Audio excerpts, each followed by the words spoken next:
Assalamualaikum warahmatullahi wabarakatuh. Selamat pagi anak-anak kelas 5. Apa kabarnya? Ibu harap kalian dalam keadaan sehat walafiat sehingga dapat mengikuti pembelajaran kita hari ini bersama Ibu Hajah Yudarini, Ibu Fitri, dan Bu Iyo. Sebelum kita memulai pembelajaran, marilah kita berdoa menurut agama dan kepercayaan masing-masing. Semoga diberikan kemudahan dan kelancaran dalam pembelajaran kita. Berdoa mulai. Hari ini kita akan belajar tema 1, organ gerak hewan dan manusia, subtema 3, lingkungan dan manfaatnya, pembelajaran 1. Tujuan pembelajaran kita hari ini: 1. Dengan kegiatan membaca, siswa dapat menentukan ide pokok setiap paragraf dalam bacaan secara percaya diri. 2. Dengan menulis, siswa dapat mengembangkan ide pokok menjadi sebuah paragraf secara tanggung jawab. Perhatikan gambar berikut. Pernahkah kalian melihat gambar tersebut? Apa nama gambar-gambar tersebut? Gambar tersebut adalah gambar gerabah. Apa itu gerabah? Gerabah adalah perkakas yang terbuat dari tanah liat yang dibentuk kemudian dibakar yang berguna membantu kehidupan manusia. Salah satu tempat penghasil gerabah di Indonesia yaitu Pulau Madura. Nah, ini adalah peta Pulau Madura. Pulau Madura terletak di sebelah timur dari Pulau Jawa. Tepatnya di sebelah timur Surabaya. Bagaimana cara membuat gerabah? Pertama, tanah liat kita siapkan terlebih dahulu. Kemudian tanah liat kita bentuk sehingga jadilah gerabah. Alat-alat membuat gerabah terdiri dari alat-alat umum dan alat-alat khusus. Alat-alat umum yaitu cangkul, linggis, dan ember. Alat-alat khusus terdiri dari panumbuk atau panumbuk berupa bulatan bertangkai untuk alat membentuk bagian dalam. Panempah untuk membentuk dan menghalus bagian luar berupa sekepenyan papan. Pangorek sejenis sabit bermata miring bertangkai panjang untuk menghaluskan bagian dalam.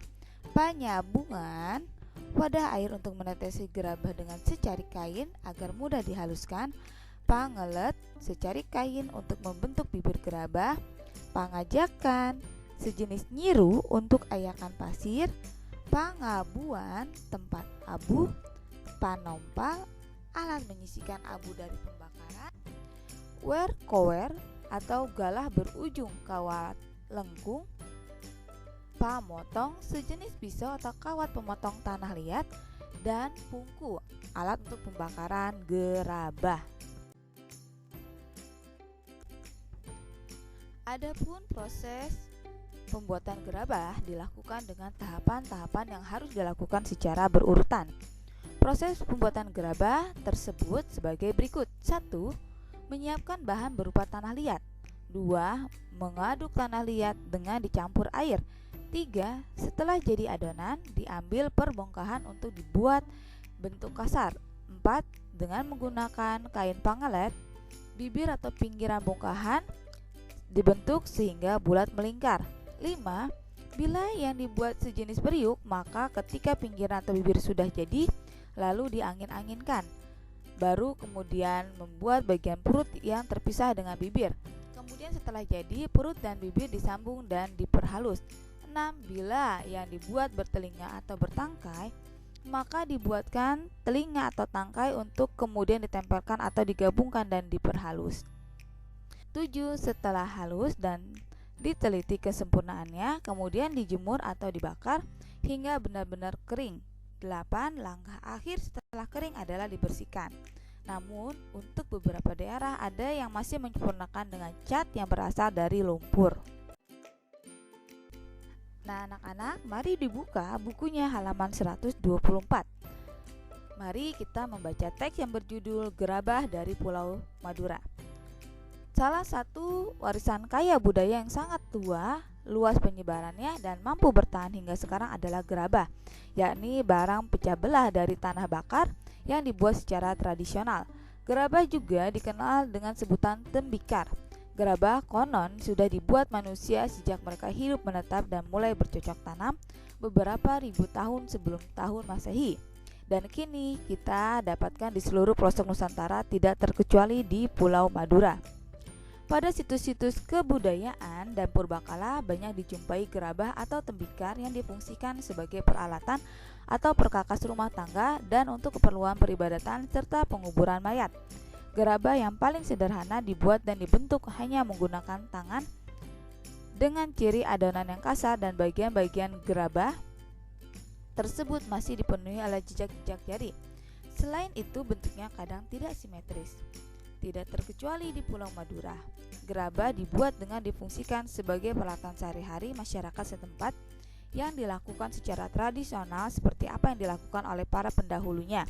Kesamaan pembuatan gerabah di Madura ya sekarang ini dengan para pendahulunya adalah proses pembuatan dan bentuknya yang masih tradisional, sama seperti gerabah-gerabah yang dihasilkan pada zaman terdahulu. Gerabah-gerabah yang dihasilkan oleh para pengrajin di Madura adalah gerabah yang dibuat dari tanah liat yang berwarna kuning dengan pasir halus. Tanah liat hitam dapat juga dipergunakan, tetapi kualitasnya kurang baik.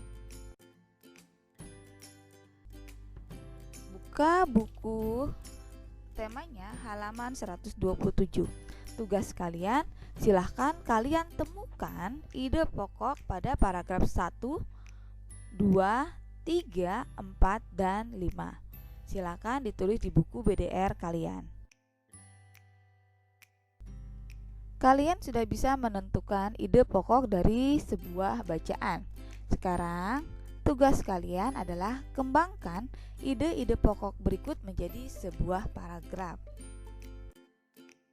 Pengrajin gerabah merupakan salah satu profesi yang ada di Indonesia. Para pengrajin tersebut bekerja keras untuk mencari nafkah untuk keluarganya. Begitu juga dengan orang tuamu.